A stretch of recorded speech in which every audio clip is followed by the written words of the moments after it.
us now. It started with a tweet.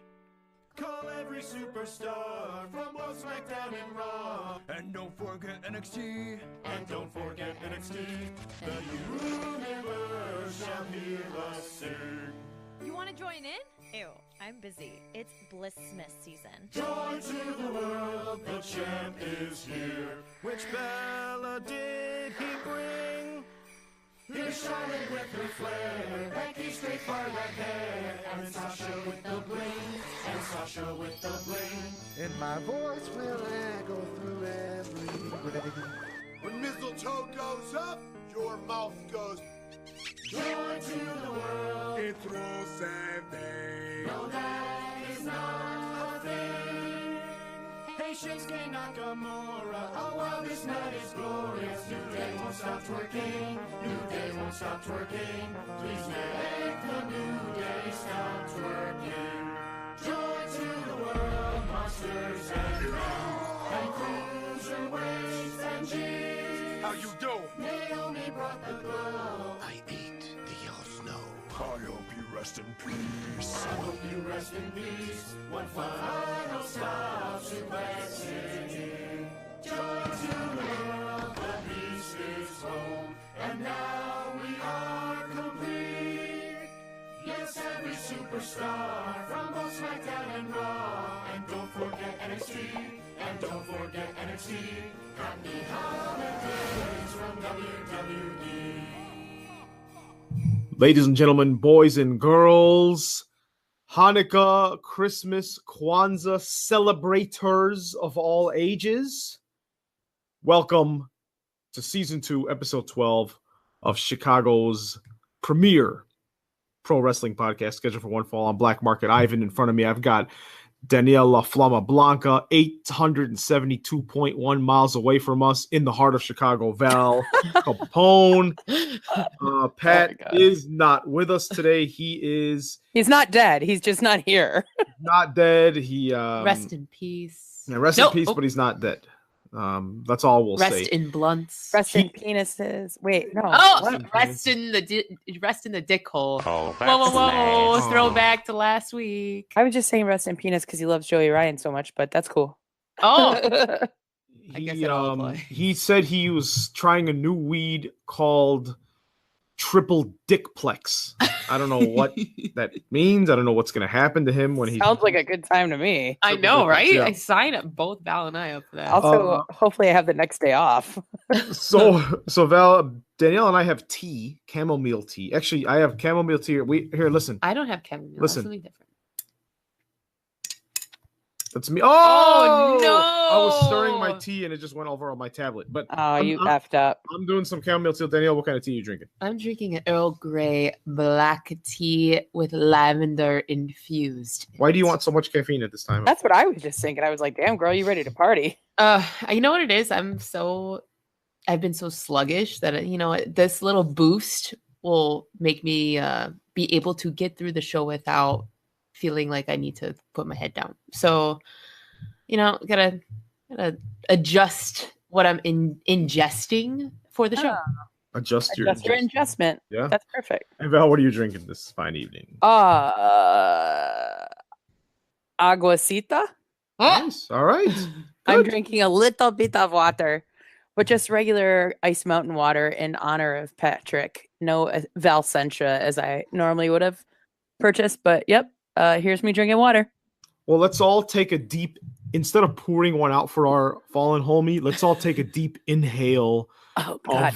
of the communal. Here we go. Smoke weed every day. I legit almost just died. Man, you guys are weak. Dude, when did you get here? I'm gonna play the role of the neckbeard fan that doesn't smoke weed and say, I've got the munchies, bro. Oh God. For the record, I am that neckbeard because I don't smoke weed, which is hilarious. But you just inhaled, man. I drank it in, man. So that was our Danielle. Do you have any tea facts? I do. Oh, okay, hit us with a tea fact. I Do you because really? of a this change of beverage. I was just curious, can you make alcohol out of tea? That Google, don't ever look at my Google history because there's some messed up things, including this. This isn't messed up, but this is very just fascinating. And you can, and buckle in, people. Okay. This involves kombucha. Kombucha. Kombucha. Oh. Yeah, that too. It does contain alcohol. And I'm going to go through this little tidbit. Fermentation involves the breakdown of sugar into alcohol and carbon dioxide. As a result, kombucha tea does contain small amounts of alcohol. Commercial kombucha teas are labeled non-alcoholic because they contain less than 0.5%. This meets the regulations set by the U.S. Alcohol and Tobacco Tax Trade Bureau. However, home-brewed kombucha teas tend to have a significantly higher alcohol content. In fact, some home brews have as much as 3% alcohol or higher. I thought that was kind of fascinating. That's interesting. Now, I've never had kombucha before. I have. Yeah, and what would a 3% alcohol kombucha taste like? It doesn't taste like alcohol. It's like a fizzy drink that's delicious and it helps your guts. Okay. So I drink it pretty often. It's a straight probiotic bacteria, right? Or at least that's what it looks like. Pretty much. It's like some shit that grows in a thing, but then like it helps all your things. So like, let's keep at it, Yes. Okay. Nice. Just like weed, like you like grow it and like it helps your like body and your soul and stuff. Yeah, like stuff like that. Exactly like that. Yeah. So, oh wait, do you guys hear that? Quick news hits. Val, breaking news. Jim Cornette is angry. Oh, why? Well, so like I've been spending the day in bed. I'm not gonna lie. I went to the gym for like an hour of yoga and like 45 minutes of treadmill bullshit. But otherwise, I spent the day in bed. And so all I did was fall down the wormhole that is wrestling Twitter. Ooh, and that's a fun one. Yeah. It's actually a pretty good way to spend the day. Jim Cornette is super angry at an indie wrestler who got pretty messed up because he was doing a maneuver, looked like he was doing, I don't even know what it was called, but he basically destroyed himself and it's pretty brutal. Yeah, I don't even know how to describe what he did without making people look, but it basically, I want to say it was Sean Phoenix, I believe it was Sean Phoenix. I'll have to look into this further, but yeah, he's unbreakable according to his Twitter. It was Sean Phoenix. He suffered a fractured temporal bone, a subdural hematoma, a seizure, dislocated jaw, ruptured eardrum, hearing loss, leaking spinal fluid, vomiting blood, facial paralysis, concussion, double vision, blurred vision, vertigo, and a sprained thumb and a sprained wrist from this like crazy jump 360 off the top rope. He didn't land it. He was trying to go through a table, but the guy that he was wrestling, the timing was off, and it wasn't that guy's fault either. It was a pretty insane maneuver, if you ask me. Disco Inferno's really upset about it.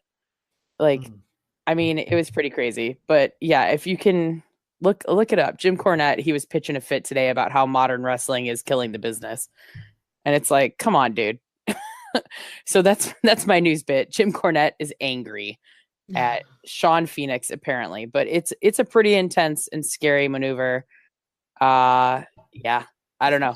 Especially with that type of physical injury, like from the that's just Godspeed, literally. Here, I'm gonna play. So 20 seconds. Let's see. Oh God, we're watching. Oh my God. Okay, so you saw what I just saw, and the front of his head cracked into the concrete and bounced. Yeah, that's pretty insane. I'm shocked. So what is he like gonna? Is he like Does anyone know if he's ever going to wrestle again or what? Knowing him, he is definitely going to. From everything that I've read off his Twitter and all the physical therapy and stuff that he's been doing, his intent is to wrestle again. Yes, but Jim Cornette is very angry about it. Yeah. Yeah, that's I mean, you know what's sad is that like that move, that was an awesome, intense looking move, but as we know, as you know, like every match we see, no matter how quote unquote boring or slow paced it may be, has a dozen moves that can paralyze somebody, but it's all done carefully. It's all done, so but the problem is one mistake happens and people like Cornette say that's it. It's what I mean. It's just like it's kind of like, all right, this is why we can't have nice things. Yeah. But because it's not just, it doesn't have to be a high, like they didn't have high flying maneuvers, so to speak, in the 80s, but people still got concussions and got paralyzed, and you know what I mean. It's yeah. so, I mean, there's still, I don't want to say his name because Patrick isn't here, but I mean, there's still people that killed their wives and children because of wrestling. So I don't. Just Jim Cornette is angry about being angry, I guess. I don't know. I mean, I respect the gent in some ways. In some ways, I just like got to shake my head at him and go, "Come on, dude." So, like on a happier note, the Singh brothers are very excited because their parents, who gave them the WrestleMania ring in 1996, they like held on to it because it was their childhood toy that they gave them for like a present at some point. And today, they were able to give their parents their first ever WWE figures to actually put in that ring. So how cute is that? So I gave you the ugly and then I gave you the beautiful. So there you go. There's my wrestling news from wrestling Twitter that I read all day. That's awesome. There was a similar thing I remember last year when Ty Dillinger, for Christmas, I think it was Ty Dillinger, had his parents opening his toy. Oh, cool. Or like Zack Ryder. It was maybe Zack Ryder, but it was one of those guys that just got it, and it was like, man, I can't imagine that feeling. So that's pretty cool. Yeah, like I don't care either way. Like I guarantee, if I ever become an action figure, Tall Dad is getting like a case of them. I don't think anybody would want my action figure unless maybe they would if I had each hand holding a bottle of wine and a bottle of vodka. I think that it would be, it would have some value down the line. Perfect. That's good. Danielle, I will buy your action figure. Oh, but only if you tell me some wrestling news right now. Guess what, folks? Chris Jericho just announced yesterday on December 19th, Rock and Wrestling Rager at Sea Part 2 is coming. More details to come in January. Whoop whoop. I hope, for the love of the Lord, he does not make it at the end of the year like he did this time, because I would like to go. Well, I just hope that he doesn't do it the last weekend of October, because if they're going to do Evolution that weekend every year, I mean, it's going to be a bummer that I'll never be able to go. I know, like just what's guys? That's the boat. That's the boat. Oh, I thought you had too much. I thought you had too much kombucha. I do have the sound. It is the triumphant return of the soundboard, guys. So I'm sorry. That's cool. Yeah, we need a big luxurious room for 4 of us this year. Oh, we also need some pretty big news from you, Ivan. I hear there's something pretty cool to look at. So, Christopher Daniels, the Fallen Angel. Now, this might just last a few days. Right? It might just be because right now everyone's got eyes on everyone related to the Elite, but he is currently a free agent. A lot of people wrestled their quote-unquote last matches for Ring of Honor during Final Battle, which I have results coming up for you guys. And he's already taking independent bookings. But him and SoCal Uncensored were teased to be joining whatever exodus the Elite are a part of, on the latest being the Elite. So he and Kazarian and Scorpio Sky may be going the way of All Elite Wrestling, or once again, whatever the next venture is. What do you guys say? I mean, to me, he is a Ring of Honor lifer. I don't think he'll ever leave. That's why I sighed, not just because I was also looking at Michelle Obama's thigh-high glitter boots, which are amazing, but because, like, Oh, Christopher Daniels, really? It's just like, oh man. So, but let's see. I mean, let me ask you guys something. So he made history like last year when he won the Ring of Honor World Title, and he became, what was it, like the oldest person that never went to WWE to win a world title, or some interesting fact of such of a nature like that. Do you ever want to see him in WWE? Because I think he could bring a lot of wisdom and locker room leadership to WWE. But You mean as like a behind the scenes? maybe, kind yeah, of behind the person? scenes, and maybe, the occasional, imagine, you know what I mean? Like, imagine it's like the new general manager of Raw is Christopher Daniels. Well, we'll talk about that in the recap because Mhm. that isn't a position that's available. At this That's point, sir. true. But what do you guys think? Would you ever want to see him make his his last run with WWE? I don't. Well, if it was behind the scenes, maybe, but I don't know. On camera, I like the characters he has been, and it wouldn't be the same. So, if he were to do anything WWE related, I would hope it would just be in the Performance Center landscape.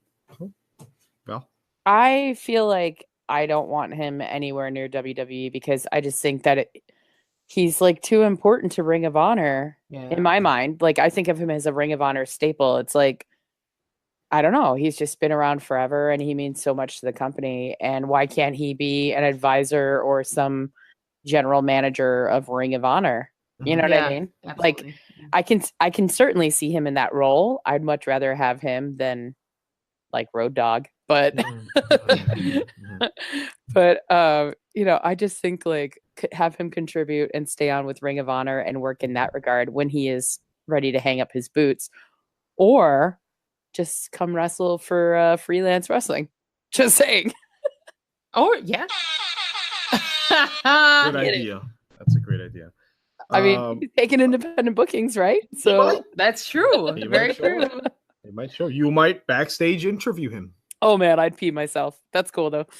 I would too. Well, guys, that was this week's news hits. Every week I do those sound effects, and Pat's like, Simon, I can put the sound effects in, and he never does. So I was just gonna tell you, that he has sound effects for that. yeah, But well, do you I'm think saving him money. I'm saving Okay, him money. but let's pull the camera back. Do you think it's because you do the sound effects that he's Correct. just like, I'm not gonna put the extra work into that? Is art imitating life, or is life imitating art? Who knows? So, guys, That's my let's, mind getting blown. So with that said, it is the end of the year. A lot of stuff is we're just kind of waiting for that first week in January. Warrior Wrestling, we got House of the Mouse on January 3rd. You got all January types. 2nd. January 2nd for Val's 30th birthday. We got all types of stuff. going on. 30th. We got all types of stuff going on. But in the meantime, I want you ladies to just grab your carry-on bags and just walk over to New Japan Airlines. We're taking a trip to Korakuen Hall in Tokyo. Oh my god. That just New Japan Pro Wrestling Road to Tokyo Dome, Saturday, December 15th, Korakuen Hall in Tokyo. I'm going to run over these real quick. We have a lot to talk about, guys. First, we had Ren Narita and debuting young boy Tawaki Kanamitsu versus Shota Umino and Ayato Yoshida, ending up in a 15-minute no contest due to time limit. And once again, just another display of these young lions' strengths. Sho, Yo, and Rocky Romero, otherwise known as Roppongi 3K, defeated Toa Hinare, Tiger Mask, and Jushin Thunder Liger. Another match to warm up the crowd. Hiroki Goto and Tomohiro Ishii defeated Takashi Iizuka and Minoru Suzuki Capone. Yes. MSC, as he's called around these parts. Yeah, yo. Sonata and Evil defeated Chase Owens and Yujiro Takahashi of Bullet Club. Then LIJ, the other members of LIJ, Shingo, Takagi, Bushi, and Tetsuya Naito defeated El Desperado, Yoshinobu Kanemaru, and Tai Chi. Then we had a big old fat 5-on-5 match of Bullet Club versus Chaos. Taiji Ishimori, Tonga Loa, Tama Tonga, Bad Luck Fale, and the leader Jay White defeating Kushida, Tomoaki Honma, Toru Yano, Togi Makabe, and Kazuchika Okada. And finally, a match that has a scene in it that is so anime, that is so iconic that there are already paintings and posters being made of this, and that is of Kota Ibushi on his knees, like posing victoriously because he's sure that he just knocked out Will Ospreay, but Will Ospreay is standing behind him, looking at him as to say, I have not fallen yet. And I don't know if you guys have seen this scene. Do you guys know what I'm talking about? Val, did you see this clip? No. I'll find a clip, but yeah, they both went up to the top rope for a maneuver. I think, let's say for example, a Hurricane Run. I forget, and he executes. Ibushi executes the move, flips Will Ospreay halfway across the ring, and Ibushi is on one knee, facing the crowd, like pouring sweat, and he's like with his fist, like raised, like, yeah, I just knocked this guy out. But Will Ospreay landed on his feet and just slowly turns his head around, and Kota Ibushi slowly turns his head around, and they lock eyes, kind of like when the Undertaker would rise after someone body slammed him. Like, oh my god, that didn't do anything to him. It was an amazing moment, and when you see that image, like I said, people are already like selling paintings and renditions of that clip. It's just the cinematography of that clip was amazing. So that was an excellent match, and that will lead us, once again into a few more little house shows, and then Wrestle Kingdom 13 is going to be one for the ages. Ring of Honor Final Battle. I did not watch this show. I have not had time, but I have results. So, and I have not read the results. So I'm going to be as shocked as all of you as I read them. Dude, even I know the results. So Kenny King defeated Eli Isom. I do not know who that is. Val, do you know who Eli Isom is? Isom? No. Isom? Is it Isom? I don't know. I believe it is Isom. I could be wrong. I don't know him. I don't know who that be. All right. Well, I'm going to look up Eli right now and stalk him out on the interwebs. Look him up. Then we had the Ring of Honor World TV Championship. Jeff Cobb, the champion, defeated Hangman Page to retain his title. Jeff Cobb is just, man, that guy's going to be, I mean, he's already doing big things, but he's going to do big things. Then he is big things. He's big. He is big things. I like that. He's big things. Yeah. Then this is a big one. This is what, a year in the making almost. Kelly Klein defeated the now former Ring of Honor Woman of Honor champion Sumi Sakai and Madison Rayne and Karen Q to become the new Woman of Honor champion. Wow, that's huge. Props to her. How long did Sakai have that belt? I mean, I know all of this year, right? For the most part. Yeah, pretty much. That's awesome. Yeah, so that's cool. So good job, Kelly Klein. Hey, I just found out that Eli Isom debuted in 2017, and he was raised on a diet of hard work, dedication, and sweet corn on the cob.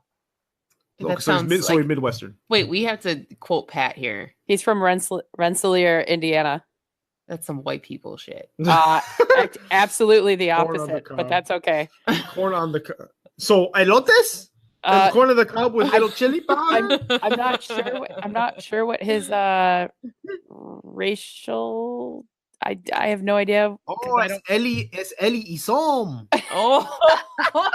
Oh my god, that's so racist. Eli Tom Fernandez. No. Indiana, guys. So Indiana, Mexico. Corn. Indiana, Mexico. Indiana. No. Hold on. Do I have it? Do I have the soundboard? Oh my god, please tell me I have this.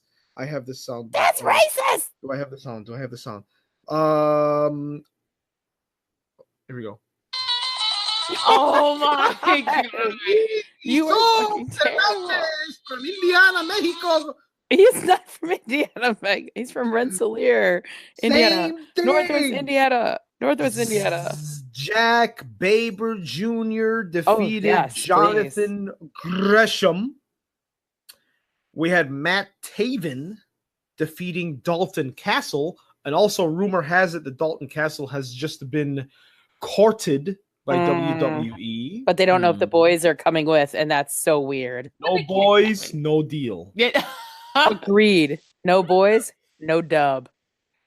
Rights to the Ring of Honor World Title match. Marty Scurll defeated Christopher Daniels. Marty Scurll is being propelled into the main event scene. More coming about Marty Scurll too. Then, in an I Quit match, this has been brewing for months as well because Bully Ray has been terrorizing Flip Gordon. Flip Gordon defeated Bully Ray, aka Bubba Ray, in an I Quit match. What do you know? What do you know, Flip Gordon? What are you gonna do, that Flip Gordon? His mother told me he's a smart kid.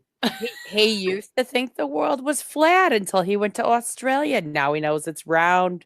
Everybody makes mistakes. That Bully Ray. Did you know it's Eli Isom because it's what his what his Twitter says? His Twitter handle is Eli Isom. Oh, I've got my eye on him.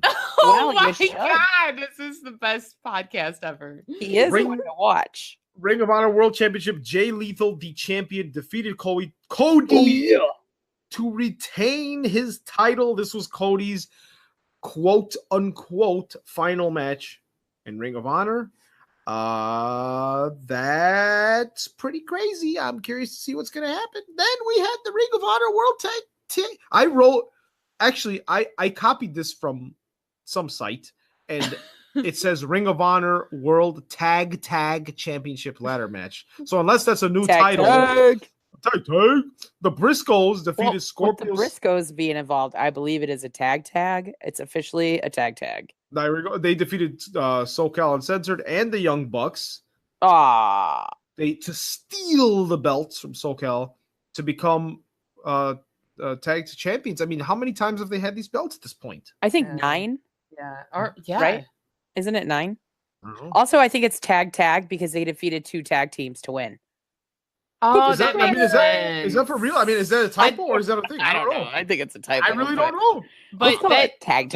It does work though. Yeah, well, I'm a lyrical master. So from now on, however many teams are in it, that's how many times the word tag. Now, on a sidebar, a few days later, there were tapings, Ring of Honor TV tapings, in which now they had a soft debut in Australia a few weeks back, but there was a official taped, and I have some questions for you, Val, about this. A taped debut of Marty Scurll's new stable. Now that the Elite are Villain gone. Incorporated. Villain Enterprises. Oh yeah, same thing. Enterprise. Yeah. Villain Enterprises Incorporated, where he debuted Brody King, who you've been talking about all year. Love him. And then PCO. Yes. So okay, the wrestling that I watched started in the Attitude Era, so I completely missed PCO in the WWF. What? Yeah, I did not. I was not aware of him until Danielle and I saw this, and I was like, PCO, who is this guy? And I didn't realize that he's been around for a long time. Oh yeah, dude. And then Brody King. I mean, so okay, how big, Val? Because I don't know much. Like I said, I don't know much, especially about AAW. How big of a deal is it that Brody King debuted in this high-profile stable? I think it's huge. I think it's absolutely huge. I think it's honestly, to be even more frank, I think it's even bigger than PCO did, because he started wrestling in 1987. I don't even think that Brody King was alive. Oh. You know what I mean? Like, this guy has been wrestling a long ass time. I was 8 years old when he started wrestling. You know what I mean? Like, this is a big deal for him to be signed, I think. I mean, the Quebecers, like, how do you not know the Quebecers, by the way? But well, like I said, that was like, I mean, think about it. Like 93, though. Wait, when did you start watching? No, I started my first episode of WW anything was when Triple H fucked up. married himself to Stephanie McMahon while Test the first cuckold in history watched it happen. Yeah, that's that. I mean, that's my so fucked up. That's so No, late. now No, it's growing fine. up. Everybody's got to start growing- somewhere. Everybody's got to. Growing up, I knew about Hogan and Bret Hart, and I knew about it from but I never watched a single episode. No one in my family watched it, and that's just it just never happened. So with that said, I was like, oh yeah, that was before my time. I mean, that was in a very important time, but therefore before my time. But so that's pretty cool. So yeah, I mean that's pretty exciting. So Villain Enterprises, they're feuding with the Kingdom right now. So let's see what comes of that, guys. So, well, oh my God. Whoa, please don't die. Please don't die. Please don't die. Shall we pivot into the land of McMahon? Oh God. Actually, we're gonna pivot into Triple H land. No, I Kinda think rhymes. I think we should go to the land of tables, ladders, and chairs. Oh, I'm so sorry. Yes. Oh, So yes. oh yeah. McMahon- All of our McMahon notes land. are all over the place. Good, Yeah. good points. Okay. Where are you, Patrick? We need Patrick. What part of Disney World would TLC be? Well, I kind of want to say Animal Kingdom because like those ladies went crazy on each other, but I also feel like Epcot Center Because Is it because it's like all the nations are yeah, and, united? like metal and like the future and like there's lots of tables you could break and like there's all the chairs at World Showcase and like I feel like definitely Charlotte Flair would do a moonsault off of Spaceship Earth, which is like the giant golf ball. I feel like she would definitely do that. Is that what it's called? I always thought I was there when I was a youngin. I always thought the big golf ball was just called Epcot Center. No, Epcot Center is the name of the theme park that the big golf ball resides at the very front of, but it's actually called Spaceship Earth, and there's a ride inside. Yeah, that I remember. Judi that. Dench narrates. It's fucking crazy. Okay. I'll send you postcards from the future next time I'm there in 11 days Well, damn, because I have a problem. that's crazy. I just thought about how crazy. Yeah, within 30 days. So, okay, so I'm gonna start at the kickoff show of TLC. His We head, had like popped off just now. Well, What? just like really, do you want to spend your birthday in the freezing cold or at the happiest place on earth? go once a month. I mean, I think that's awesome. I'm just No, like, I holy can't crap. afford that. This is like Oh. it's just because this is a big one. You only turn 40 once in theory. Until you turn 80, then you've turned 40 twice. But still, Hey, man. You just again another man. reason. His I'll- brain is exploded today. Okay. Hey, man, Patrick, I've had too much of this. I've had too much of this triple dick flip, man. You're making me.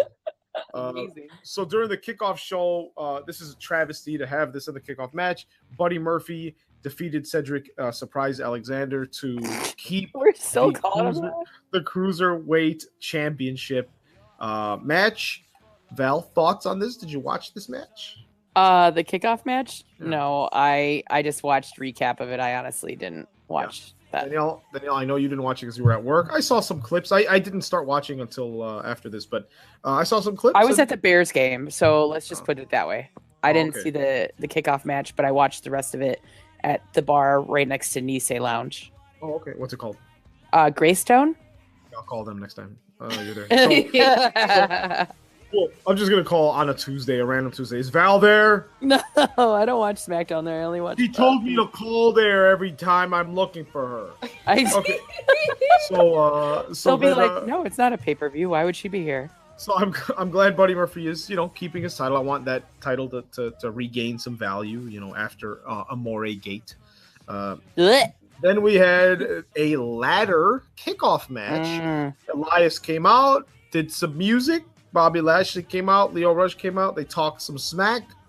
And Elias ended up defeating Bobby Lashley, but Lashley still grabbed the guitar and still shattered it on Elias. And unlike the Jeff Jarrett guitars, these look like they're not meant to break on human skin. And it just looked unpleasant. Yeah, it was rough. Then, you know what?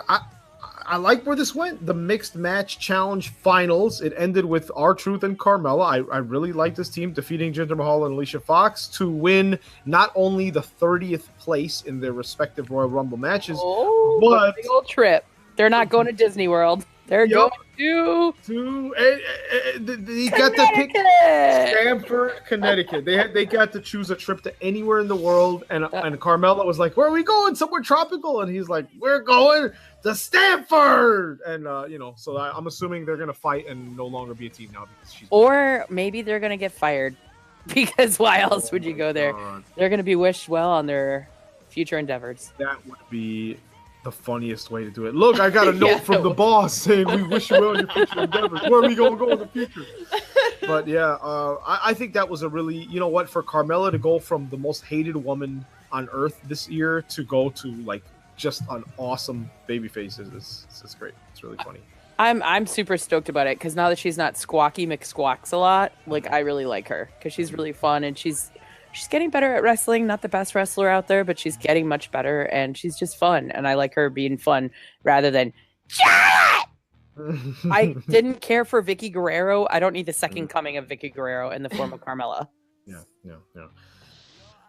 Then a match that, and like I said, this is not a knock on their talents, but I don't know. I just kind of tuned out during this match. It was the Bar, the current champions, defeating the Usos and the New Day, and I just feel like, I think we talked about this last week, is that no matter who won from these three teams, it's just more of the same, and the Bar retained. Good match all around, but, I don't know what, Danielle, I know you didn't watch that match.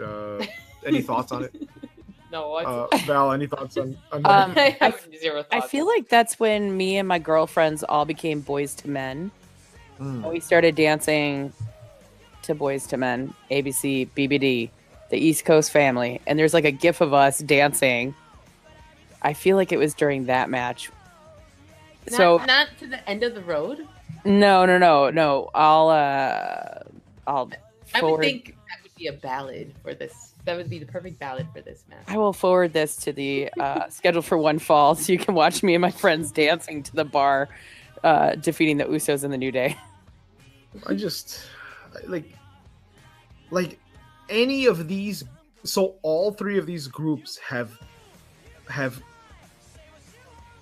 brought such a prestige to the Raw tag team division. Or I'm sorry, to the SmackDown tag team division, that they can just drop the belt to someone who needs it. They don't need these. I don't know. They just something needs to come of this year. Well, here's the thing, though. Like, this is why I didn't like the brand split, because this is what happens every single time. They're constantly only wrestling the same, like, 3 to 4 tag teams. I mean, what are they going to give it to the Colognes? Are they even going to use the Colognes? You know what I mean? Like, this is what happens when you have definitive brand split. And Val, it's pronounced colons, by the way. Sorry, you would think you would think the girl with Crohn's would know that by now, since I'm missing most of mine. But no, the colons. You would think that they would give them the title, but nobody wants them to have it. Nope. Oh, I definitely don't. I mean, it's like when you have the same 4 tag teams that wrestle. I mean, who else are they going to wrestle? They're going to wrestle Gallows and Anderson. They're going to maybe go up against Sanity. So that's what, 5 tag teams? Because the Fashion Police are no more right now, while Fandango is on the shelfo. I mean, who else are they going to wrestle? Rollins and, well, I guess they're not even on SmackDown, so never mind. I know. Like, I guess. Yeah, I mean, one second, we'll get into that too. But yeah, Gallows, Anderson, and Sanity will bring a little bit of freshness to this. But then again, that's only 5 tag teams to wrestle each other every single week. So it's going to get stale. It's going to get boring. But yeah. Well, then we had the one of 2 TLC matches of the show. Braun Strowman defeating Baron Corbin, and this was like. This and what happened on Raw were just literally the same exact thing, where Braun came out, he was injured, so he quote-unquote shouldn't have been wrestling. So instead, he's like, well, I've got a few other people that can help me out, and Rude and Gable and Rude came out.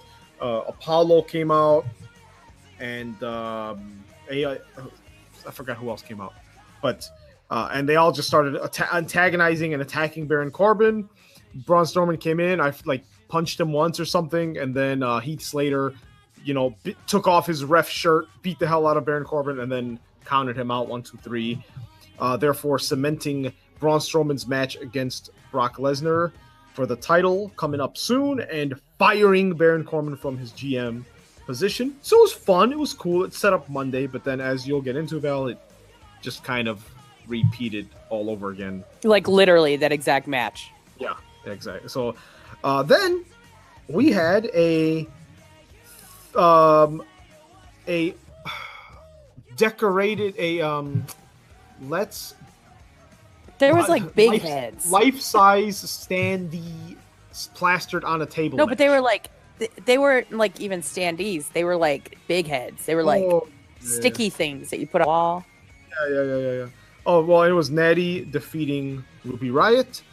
And now, Val, do you think this was a good ending, or at least a good climax to this feud? And was it worth all of the insulting of Jim the Anvil Neidhart's death?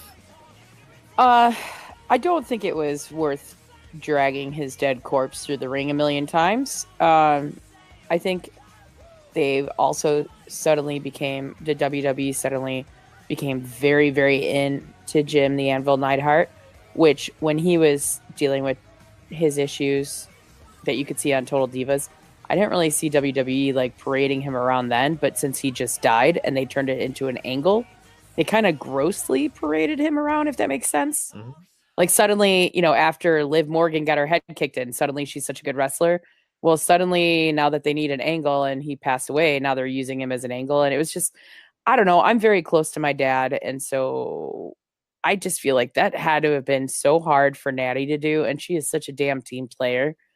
And I don't know. I mean, I thought it was unnecessary. I'm kind of glad that this feud is over. And I hope that they leave him alone and treat him as with respect as he deserves, and let Natty just wrestle for her and not because she's his daughter. I don't know. It just seemed like really trashy. And as somebody that's really close to my dad, I don't know that I could do that. But also I would understand that he probably would want her to do whatever to make the show the best for fans. I just don't know that it's the best for fans because it seemed really tacky and trashy and kind of gross. And it's like a pretty serious misuse of Ruby Riott's talent, I think. Just making her look like a cheap pop kind of girl, which she is not. So I don't know. Well, I forget what that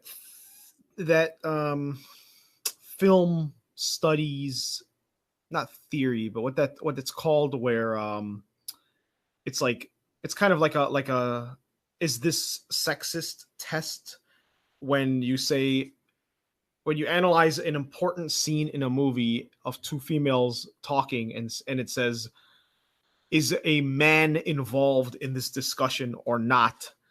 And it's kind of like you have these two very technical talents, and yet you just have to involve this guy. How many times were Ric Flair dragged into feuds that Charlotte was involved in? It's like, why?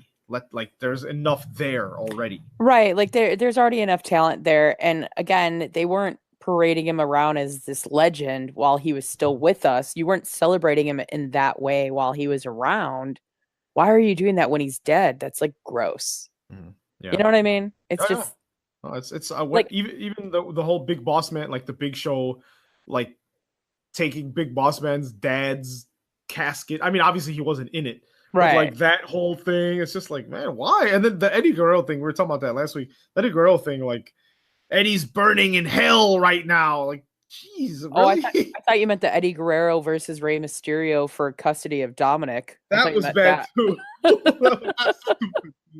I mean, but here's the thing: is I thought after being at Evolution that maybe the company had evolved a little bit, that the E stood for evolved, but I was wrong. And I mean, they still have glimmers of the trashiest thing in business, but I also you know, maybe if it wasn't like a dead dad and daughter situation, it wouldn't have phased me so much. But it like bummed me out, especially knowing, as you said, how technically talented both these wrestlers are. Why is there got to be a guy involved? Why does it have to be your dead dad? Why is that the only thing that this feud is centered on, as opposed to, I'm Ruby Riott, I'm here to start a riot. You've been here almost the longest of any female in the business. I'm here to destroy you and tear you down to show you that the new kids have some tricks that y'all old dogs ain't never gonna learn. Like, why not do that? You know what I mean? As opposed to like, here's your dead father. Like, what? I went to Kinko's and I printed this, and they asked me what am I going to use it for? And I said, don't even ask. I needed to have an adhesive backing as well. Yes, stat. And I needed to break easily right down the middle. So that was that. Then we had Finn Balor defeating Drew McIntyre, and it's called the Battle of the Bulge. Oh my God. Can I watch that match all day? And the only me too. reason Sign me up. the only reason this happened is because Dolph Ziggler interrupted, therefore cementing the breakup of McIntyre and Ziggler, and then causing a feud with Balor and Ziggler because Balor's like, I don't need your help. Oh, What is that accent? Oh, I don't need your accent either. That was a clip I just played of Finn Balor talking. What's that? Are you Then- trying to be like Scottish? That was then No, I'm dire. a chairs match. Rey Mysterio defeated Randy Orton using one of the coolest, most innovative slides out, like skiing or sledding Legit.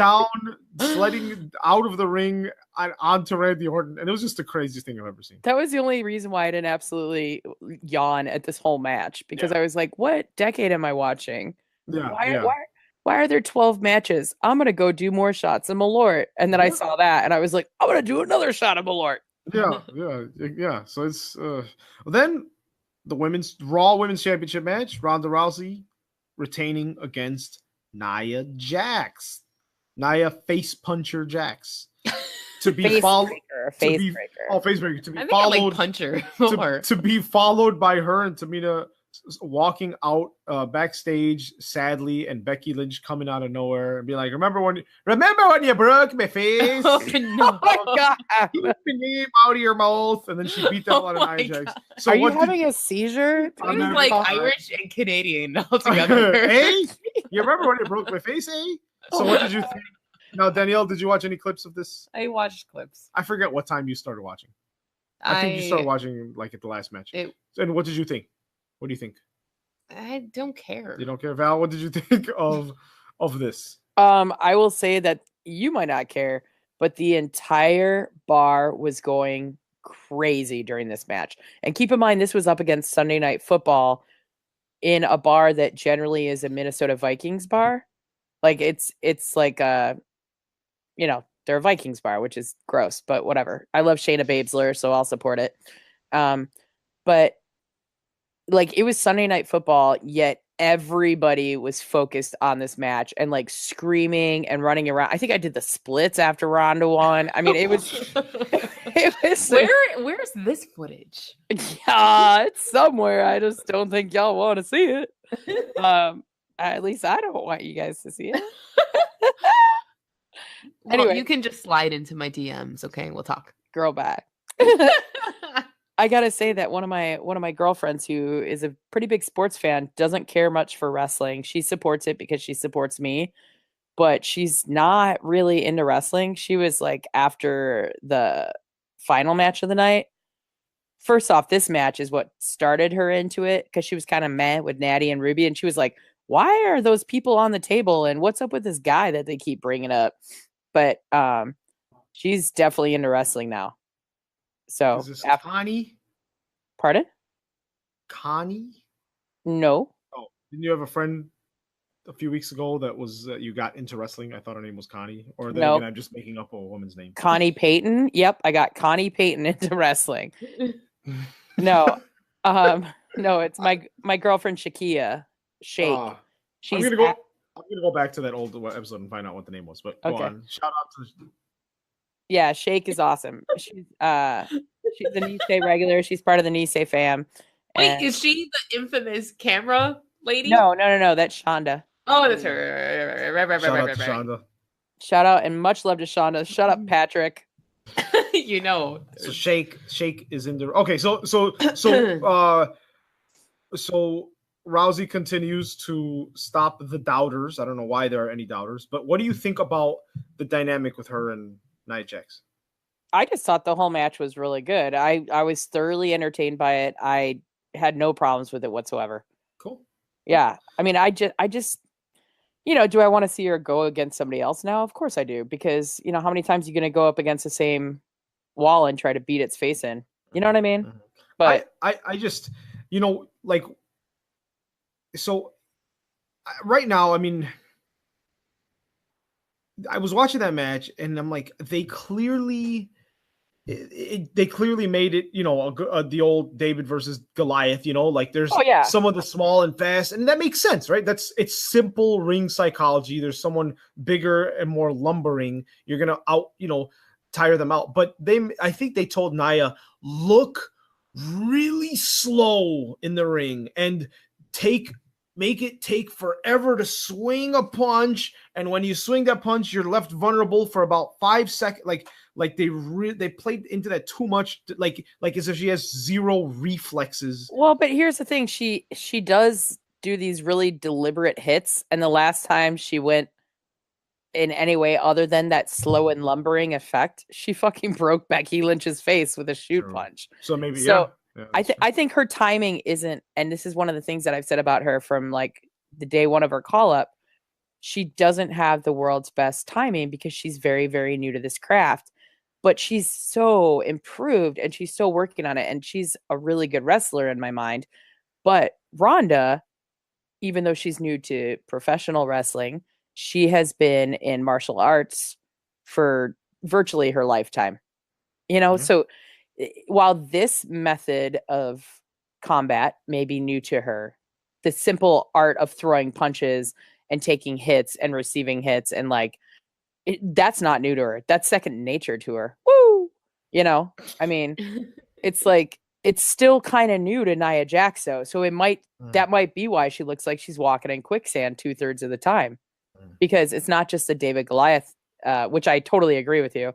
And I also find it fascinating that they're like, here's Tamina and everyone should be scared, which they should, because she's second generation badass, but she was also on the shelf for a while. So she's kind of shaking up the ring rust as well. But I don't know. I mean, I liked it. I thought it was a good story.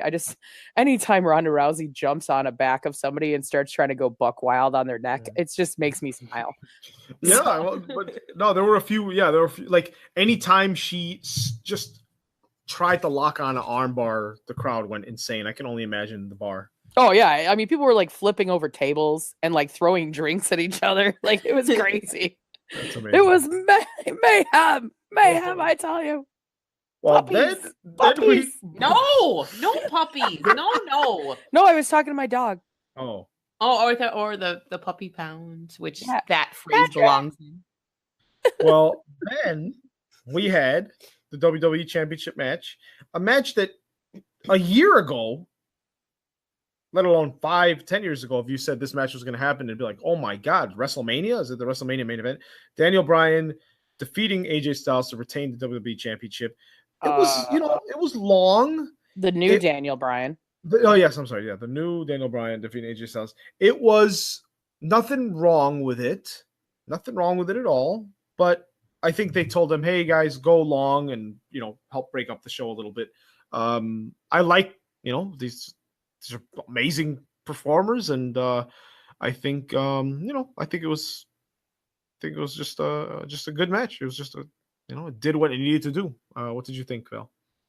It was really long. I definitely had time to go to the bar and get a couple more pints of Guinness, and because I really needed them, and order some, buffalo cauliflower, and I was like, damn, this match is still going. Yeah. It was awesome because it's like these are two of the greatest wrestlers of all time, but there was something missing, and I can't figure out what it is. And I don't know if it's because the Bears beat the Packers, so I was way focused on that, or I was like, oh my God, is the SmackDown Women's Championship actually going to be the main event? Because I had no idea because I was at the Bears-Packers game, so I didn't hear any announcements. But there was something lackluster about this match for me, which is shocking because I love and respect both these performers so much. So, Well, then, speaking of long matches, we got into, once again, two huge talents. Dean Ambrose defeating Seth Rollins to become the new Intercontinental Champion, complete with a blue Bane coat. Oh, yeah. Looks beautiful. It looks amazing. Once again, I know, even if it is boring, I never want the crowd to chant "This is boring" because that's a huge insult. But it was same thing. They said, we want you guys to slow down and make a long match because this women's match is going to be insane, and we want people to save their energy. So with that said, I thought it was good. There were some cool spots. I think it told a good story. Val, what did you think of this match? Same as the last match, same as it ever was. You know, I mean, it was again, I don't know. I was bored by it, and I feel like such a bitch because I was so bored by it. But also, I was like foaming at the mouth waiting for the next match because this is me starting tailgating at 9 a.m. with Candy Cane Malort. This is me at almost 10 p.m. after lots of Candy Cane Malorts and Bears beating the Packers and watching Ronda beat the shit out of Nia and Natalia crap on Ruby and like, you know what I mean? So I was all riled up, but I didn't give a shit about the boys at this point. I was like, somebody wake me when this is over. I think I was doing push-ups at this point. Oh man, there was a point where I was doing push-ups and I was doing like split jumps in the bar. This sounds crazy. Sounds like a Van Halen video. Dude, there's a reason why I've been in bed for 4 days, and Sunday might have been it.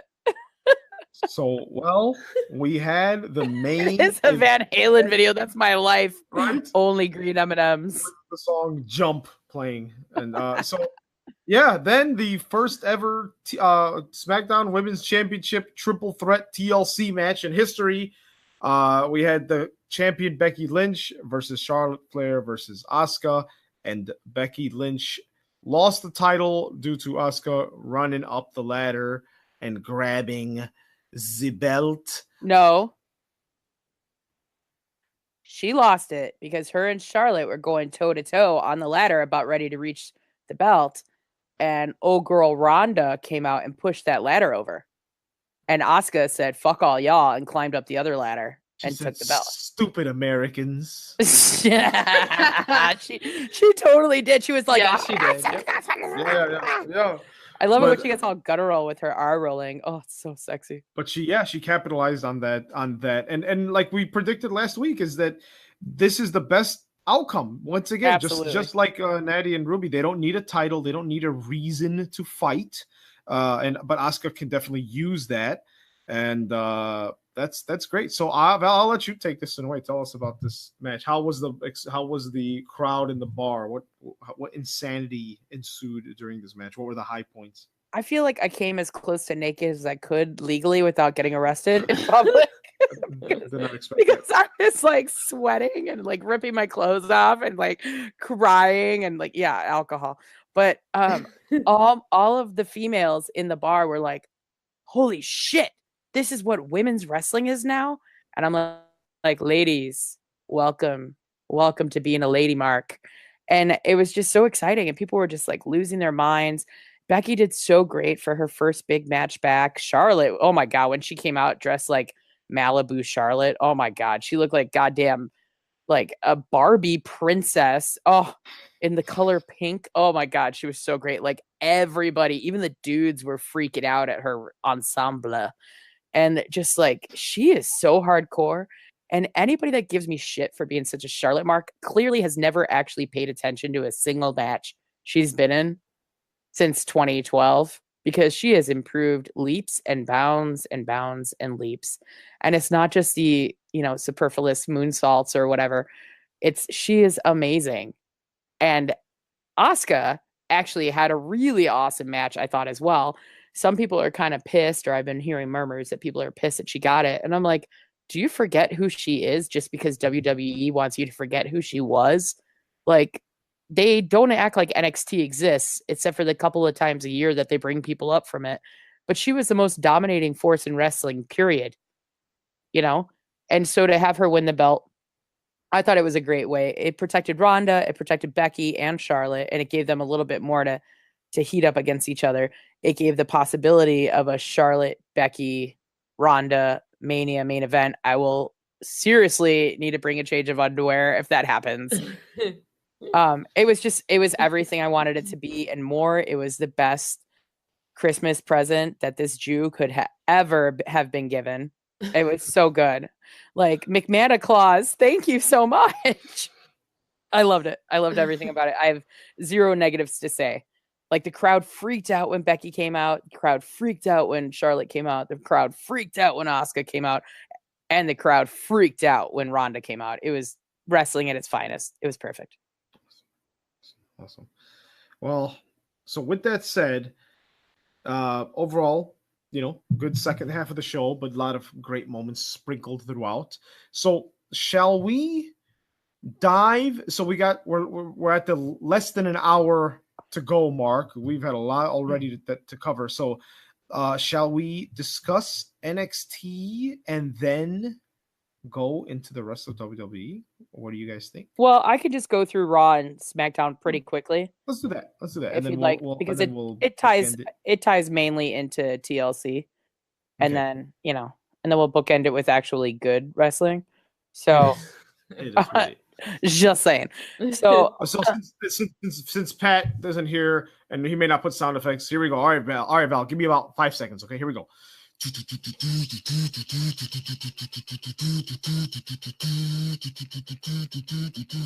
That's longer than 5 seconds. I know, right?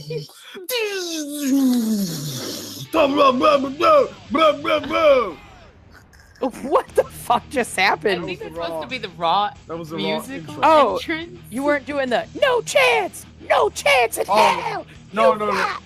Because I mean, no, I was doing the Raw intro, the older Raw, but I guess I should have done that one too. Yeah, you should have done the Vinnie Mac no chance in hell, because he and the McMahon family, which apparently I didn't realize it was Hunter Hearst McMahon. Maybe he's only Double H, but yeah, including Triple H, come out to proclaim that in this new era, the era of change, they will listen to the fans from now on, which was really exciting, but also, no.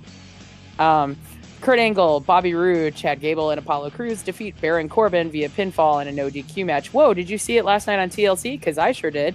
So then Finn Balor defeats Dolph Ziggler because he's angry about things via disqualification. Nobody cares about the rules when they're angry. The Intercontinental Championship Open Challenge was issued by Dean Ambrose, and guess who answered the call? Tyler! And it was really exciting to see him get that medium pop that he got, but then all of a sudden the crowd went deadly silent. And eventually, Dean Ambrose retained the championship via pinfall. Elias got his sweet revenge on Bobby Booty Lashley by smashing a guitar on his back, and nobody cared.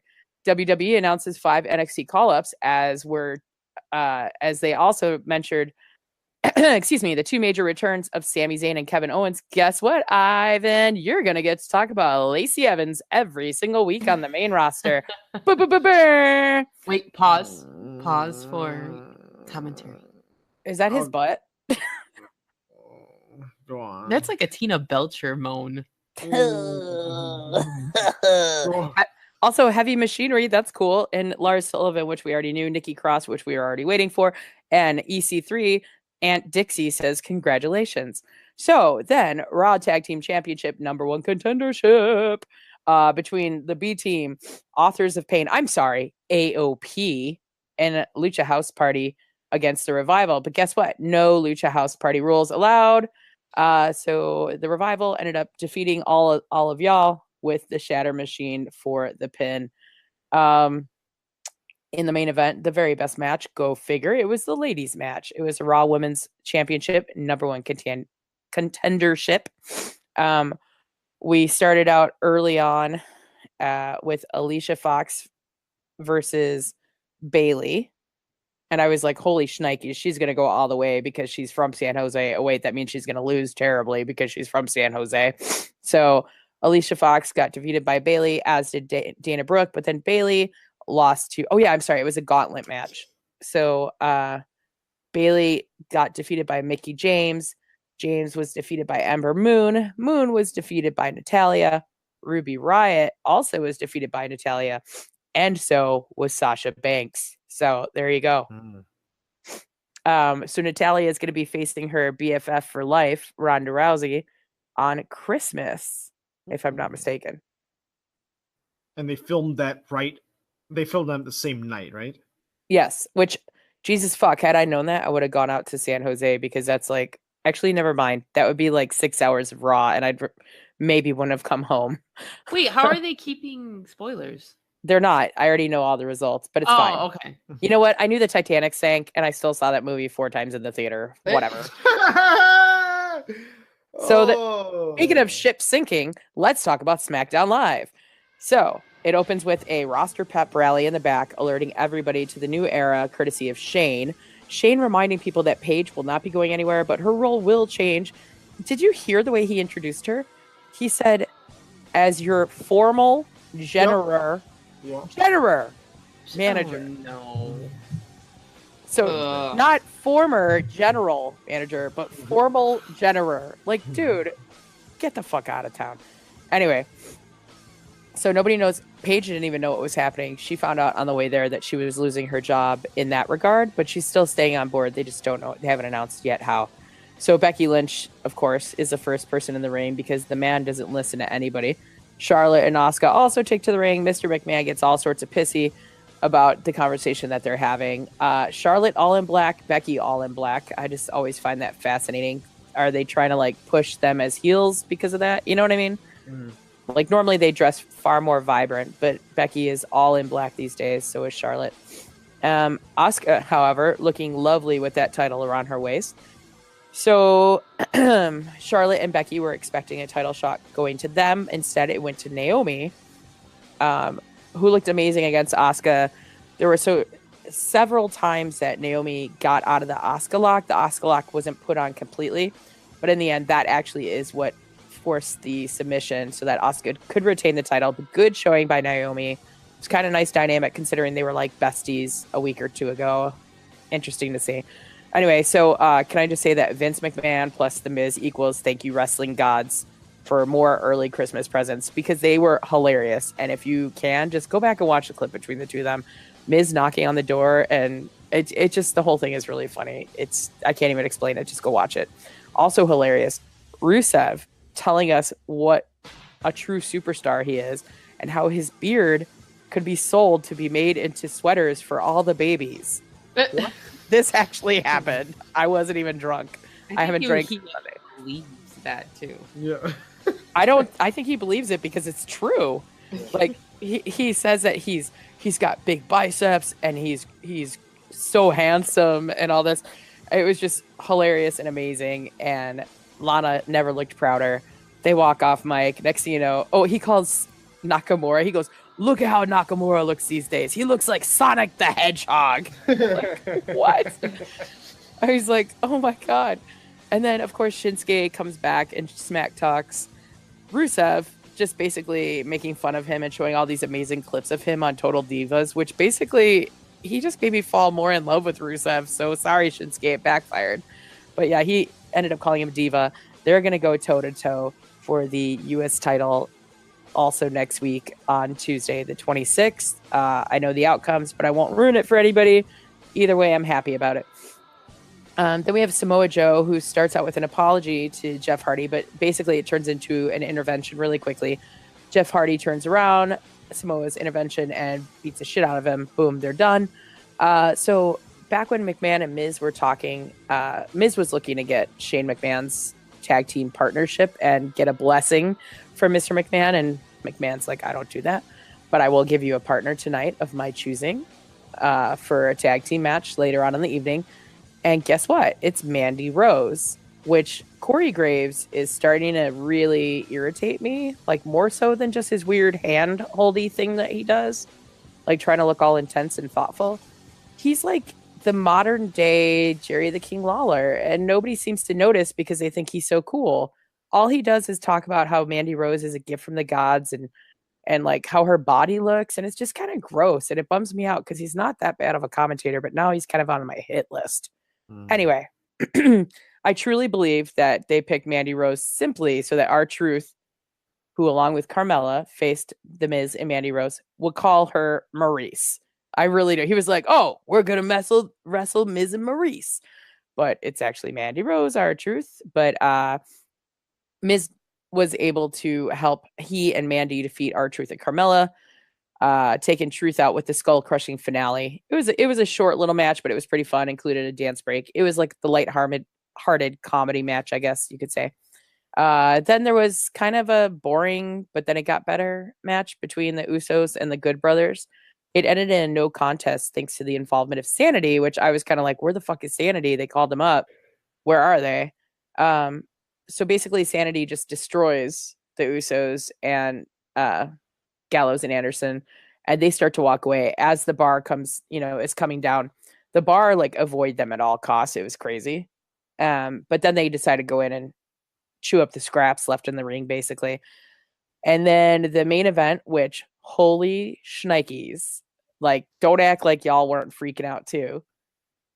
It was Daniel Bryan. Oh yeah, big. That's a huge. I mean, it's our official. highlight. It's official.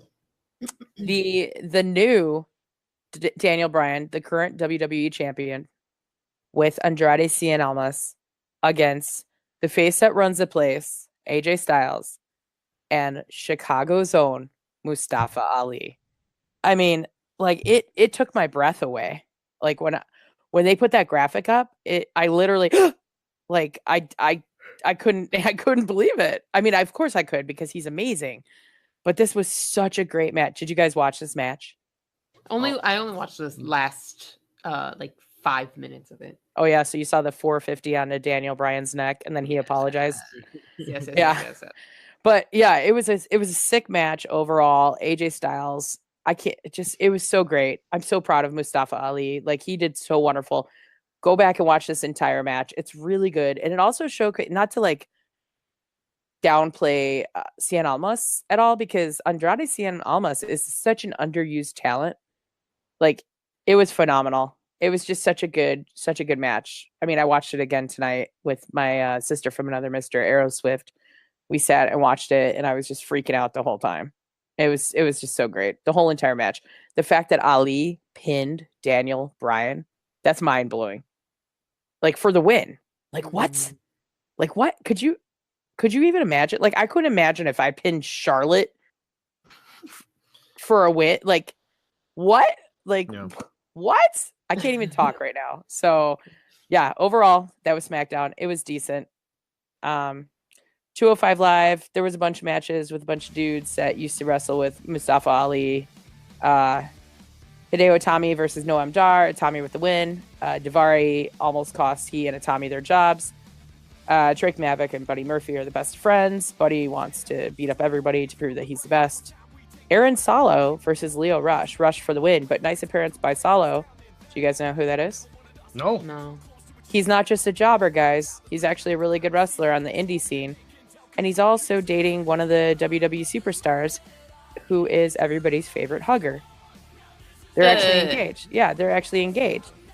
No, but he's a really good wrestler. And I hate calling him Mr. Bailey because that like discredits his chops. Like he's a really good wrestler. So I don't know if he's going to be on 205 on the regular or just because they were filming on the West Coast and that's where they're from. But anyway, yeah. So he lost to Leo Rush. Akira Tozawa and Brian Kendrick take on Drew Gulak and Jack Gallagher. And the faces won. So there you go. On Kendrick with new shaved beard. Yeah. Fancy new Kendrick. Nice. That's good. Are you liking the direction 205 Live has taken? Yeah. I mean, I really have enjoyed 205 Live since day one. I remember watching it, 205 Live a couple times. And one of the times was in Seattle and like 2/3 of the crowd left. And I was shocked. That's ridiculous. Yeah, it was so upsetting. And, I mean, I don't know. I think that they're phenomenal athletes, but people just aren't connecting with them. I don't know if it's because they don't get enough time. I don't know if it's because they're like, oh, those guys are little. It's like, well, Finn Balor is 190 pounds, so shut the hell up. But is the general man is Drake Maverick still general manager of 205 Live, or did they get rid of all the general managers? No. He's still so far he's still the general manager of 205 Live. So yeah, it's one of the 205 is one of the shows I keep every week. I'm like, oh, I should watch it. And I just don't end up doing it. But yeah, it looks like I'm glad they're doing good stuff. So the thing I love about 205 Live is there's lots of high flying action, but there's also very smart and intelligent wrestling. Like it's not just gratuitous dives left and right. Like they play off each other in such a way that it makes sense that there are lots of dives, but it's not just, oh, we're going to dive into a crowd of people again. You know what I mean? Mm. Like every 5 seconds. Plus, also, it's only an hour. Mm-hmm. If even that. It's not even an hour. It's just under an hour. So it's very feasible to watch it when I'm at the gym on the treadmill, or if I'm like doing the dishes or cleaning the house. I can watch it while I do that. I love it because it keeps you invested, even though you don't have to invest a lot of time in it. So I highly recommend it. Something that took a lot of my night was Tribute to the Troops, and we're not going to go super deep into it, but 2 things. Michael Cole, Byron Saxton, excuse me, and JBL were the commentary team. Ick. Saxton, more like Saxton. Oh no. No, I love Byron Saxton. But yeah, JBL apparently was the one who started Tribute to the Troops, which is why he was on board for this. And he also lives in Texas when he's not in Bermuda. Oh my god. Yeah. Can't. Yeah. And the only other real thing is you can definitely tell who WWE wants to put their dollars behind by who they had wrestle. Really? Yeah, I was just like, wow, every single person here is like people that they're trying to push real hard. So Rhonda and Natty, Riot Squad, Tamina and Nia, right? Yeah. They're trying to push like at least 1 or 2 of those people from each one of those groups. Yeah. Elias, Mhm. the former Army member, the almighty Bobby Lashley with Leo Rush. Okay, obviously. Yes. That would be dumb if they didn't have him on there. Right. Finn Balor, Drew McIntyre, The Miz, Becky, Charlotte, Mandy Rose, Sonya, who just recently got t-shirts in the WWE store, just saying. The New Day, obviously, although they just had the New Day handing out presents and doing a weird Denny's infomercial. Jon Stewart, Oh god. AJ Styles, Seth Rollins, Daniel Bryan, Dean Ambrose. If that's not who they're back in hardcore at this time, I don't know what's a clear indication. You know what I mean? Yeah. Yeah, they're I'm pulling a Pat move of just making sound effects with my tone. With your mouth? Yes. I'm invoking Black Market Ivan's tactics here because I'm kind of, I don't know. I should care, and I just don't. Val, I don't care. Well, I don't know what to tell you. That was a tribute to the troops. I sat through all 2 hours. I thought it was only an hour. Oy vey. That's worse. That's when you're like your anticipation's gonna be lessened. Yeah, You're like, I was like, fuck wait. am I buckled into? Wait, No. when is this Charlotte match happening? What? Second hour? Oy vey. Oh, But- God. On that note, I just want to give you a little shout out to the Chicago scene before we wrap up. We got 4 minutes. AAW Pro Wrestling presents the Windy City Classic 14. This is their 14th year of doing it. Saturday, December 29th at 115 Bourbon Street, 3359 West 115th Street in Marionette Park, Illinois. 7:30 p.m. bell time. Doors are at 6 p.m. It is an all ages event. Now, it's almost entirely sold out. All that is left is general admission, which are my favorite seats, honestly, for $20. You better go buy tickets now because it will sell out. There is a steel cage GW heavyweight championship between Brody King and Sami Callihan. DJZ versus Bandito for the AAW Heritage Championship match. A submission match for the AAW Women's Championship match or championship title. Kylie Ray versus Kimberly. So it's her automatic, I guess. Oh yeah, that's one of the things. They got rid of the automatic rematch clause because it's antiquated. So we'll never have to see the same match over and over ever again. Nice. Pretty funny, WWE. But yeah, so this is Kylie Ray versus Kimberly in her rematch as Kylie Ray won the belt at the last AAW show. AEW Tag Team Championship match between AR Fox with Myron Reed against Zachary Wentz and Desmond Xavier. Oh my God, I love them. The Rascals. Grudge match between ACH and Eddie Kingston. And these dudes have a lot of heat for each other, dude. Oof. Quinn McKay, Jake Something, and Kurt Stallion with against Scarlett Bordeaux and the besties in the world, Davey Vega and Matt Fitchett. I don't even know how this is going to happen, but I'm kind of intrigued by it. A double dog collar chain match. What? Of Jessica Havoc and Paco against Jimmy Jacobs and Josh Briggs. I Plus- just want to visually watch that. Yeah, right. The real, like, first off, those two, like Jessica Havoc and Paco tag teaming together, that's insane. But also, what? Double dog collar? I don't even know. But I do know you'll also see Mance Warner, Cole Cabana, Rich Swann, David Starr, Darby Allin, Jeff Cobb, MJF, Shane Strickland, Ace Romero, Trey Miguel, Stephen Wolf, all on this show. So don't miss it. You're going to regret it if you do. I'm seriously trying to figure out ways to get out of work. I hate that I have to work a hippie jam band show and not go to that. Ugh. But the only other thing I want to tell you real quick is that Freelance Wrestling and Warrior Wrestling are collaborating with Pro Wrestling Tees. They are presenting an in-store meet and greet with Ultimo Dragon. He is going to be doing a signing on January the 5th from 11 a.m. to 1 p.m. Photos are $25, autografias are $25, but the combinación solamente $40. So only $40 for the two. It's at 2348 North Damon Avenue, Chicago, 60647. I can only imagine that they'll be selling tickets in advance, although don't get mad if I'm wrong. Definitely follow Freelance Wrestling and Warrior Wrestling on Twitter, and you'll find out more information. But yeah, that's a quick and easy Chicago scene report. Wow, that's a loaded card. Yeah, dude. Crap. That Ultimo Dragon, that's awesome. Wow. Yeah. Well, we're gonna switch up the format a little bit, and like we mentioned earlier, we're gonna bookend the show with NXT and NXT UK. And Danielle,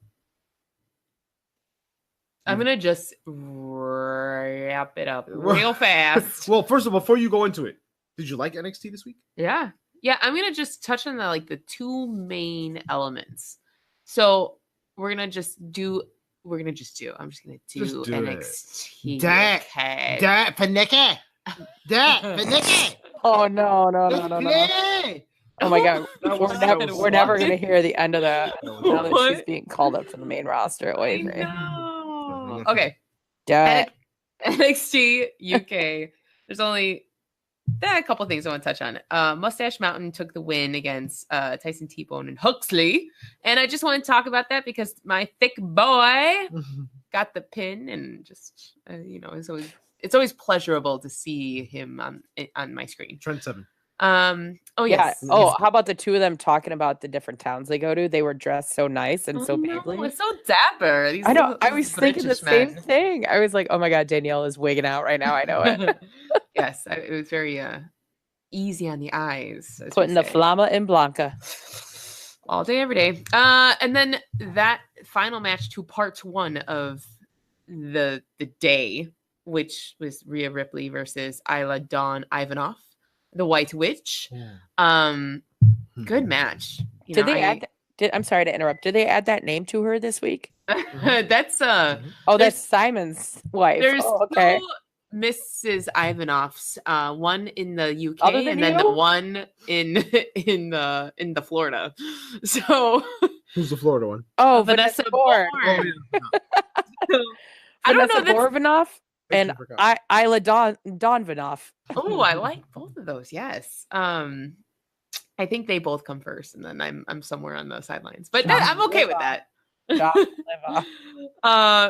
That it was just a great match. I love watching Rhea Ripley on my screen. Also, they both are. That match was very entertaining, and it was nice to see just a hard hitting match.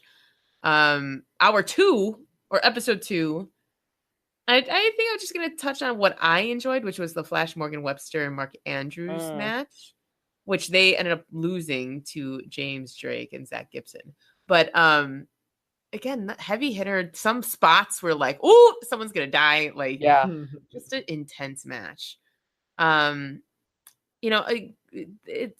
UK is just great, so check it out. But we're gonna fly back to Orlando and talk about the only great thing. Well, no, the NXT is just phenomenal there, but the main event, we have to just dive But into the whole that. show is so good. It is, but for timeliness, I'm just going to talk about the main event, and we will touch back on the developing situation with the rest of the roster on a different night.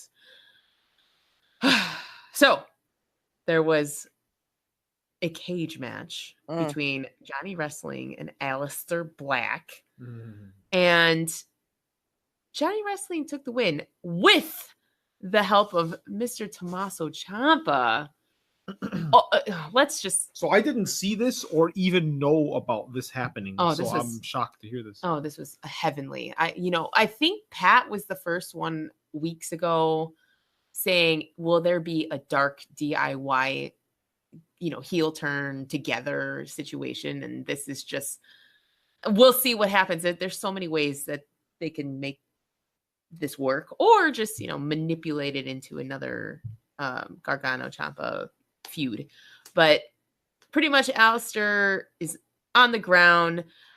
Tommaso opens up the gate, and as Aleister crawls to the edge of the ring, he slams it in his face, and then he throws him in the ring, and he gets in the ring, and Gargano's already up and over the cage pretty much, sees what's happening, comes down, and Ciampa sets him up, or sets up Aleister for their, I couldn't think of the actual move. I don't remember what it was called, but when they both do their double kick, I don't know the actual name of the move.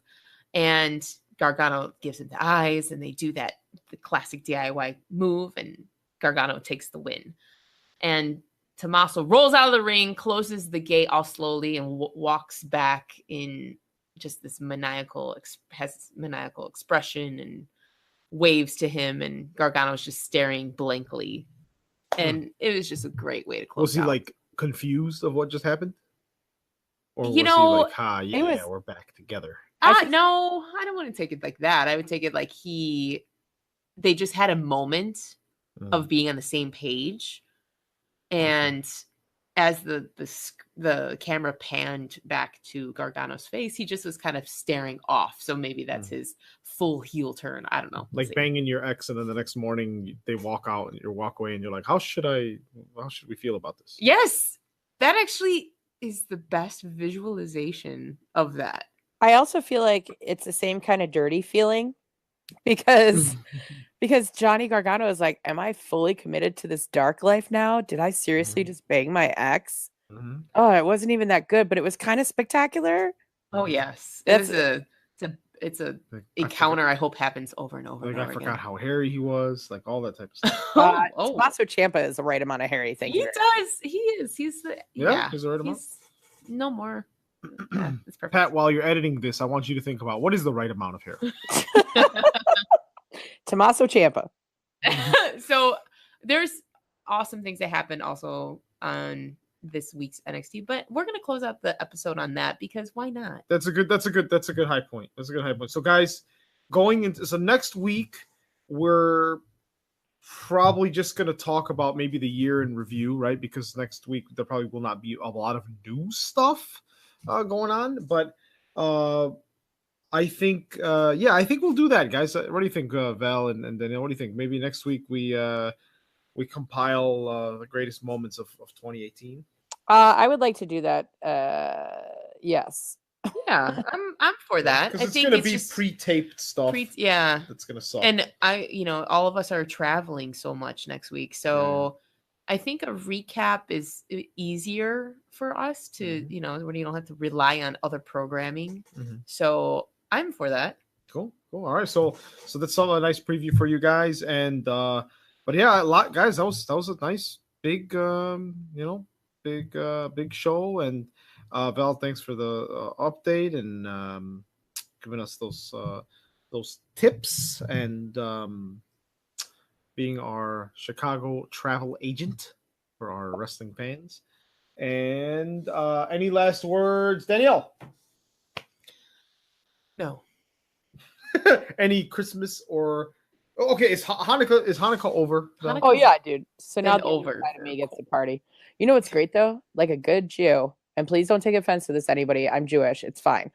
I went and bought a Hanukkah dog light up thing for my yard on clearance. That's right. I got it for $12.49 because Hanukkah is over, and my grandmother would have been so proud of me. You know, we were in Bed Bath and Beyond because You we're should in have our bought me 30s. that Hanukkah reindeer thing or whatever the Yeah. hell. Hanukkah moose. It was a Hanukkah moose. So there's, was you know, adorable. we'll have to have a side conversation about the significance of that. But I have no idea because I'm a terrible Jew. But so there was another item we saw, and I was like, this is kind of offensive. We'll have to talk to Val about this. And it was a candy bar or a chocolate was- bar. Yeah, shaped like a dollar bill or like a $1 million bill with a menorah in the middle. And it was just the most what the stereotype is. And I was like, I'm offended. Yeah. I am not Jewish, and I don't understand why that this is a novelty. But then as we were browsing the rest of the store, there's chocolate Santas, there's chocolate Jesuses. So I guess it nothing is sacred. So not that money is sacred. I'm just saying, like, why are you putting holidays with, but you know, it just doesn't make sense. Yeah, well, yeah. But- well, Hanukkah gelt has been a thing forever. I mean, forever and ever and ever and ever and ever. Like you get the gold coins Oh, I see. I don't know. when you Oh. play dreidel, because so when you spin the dreidel, oh geez, it's a long one. So you it's a game that the kids generally play. It's dreidel, dreidel, dreidel. I made you out of clay, and when you're dry and ready, oh dreidel, I will play. Hey, right? So you spin it, and based on what you get, like you get Hanukkah gelt, which is like a reward, but instead of actual coins, they give you chocolate coins. And so chocolate money, although I don't understand the significance of $1 million bar with a menorah on it. That's fucking creepy, dude. But then again, I bought a discounted Hanukkah dog. So who knows? He's got a dreidel though. He plays dreidel. But at least even though it's like 10 degrees separation from what you just said, it still has some significance. So I guess they weren't being extremely offensive. Yeah, Well, that's- debatable because like Hanukkah gelt is one thing, but giving like fake money, I don't know. It's weird. I mean, I'm not like gonna be like starting a thing about it, but we're gonna boycott Bed Bath & Beyond. I mean, I might. I just looked up chocolate $1 million menorah on my cellular. I'm on Bed Bath & Beyond. I'm typing Hanukkah chocolate as we speak. Oh, yeah? So I'm trying Well, to see if one of those can according find to Restock Mart for $38.09, I could get a Happy Hanukkah mug gift set, mug chocolate, money, dreidels, gift bags. God, you guys really messed up. You could have got me this. It would have been perfect. it. Oh my God. Well, happy belated Hanukkah. By the way, I also just found a present for Patrick. Wake and Bake Coffee Company. Wait, it's like actual coffee or No, it's like the best part of waking up is hot Java and kind bud in your mug. ooh, that would be a lovely present. I just typed in Jewish money chocolate and nothing happened. Oh my God. Okay, people, thank you for tuning in to Schedule for One Fall. I am Danielle Flama Blanca. You are Val Capone, and you are Black Market Ivan. I am. Happy belated Hanukkah, happy early Christmas and early Kwanzaa and early Orthodox Christmas and whatever the hell is going on. Happy everything. Chocolate. Goodbye, everybody. Jewish money chocolate. Bye. Oh, Wake and Bake Coffee Company.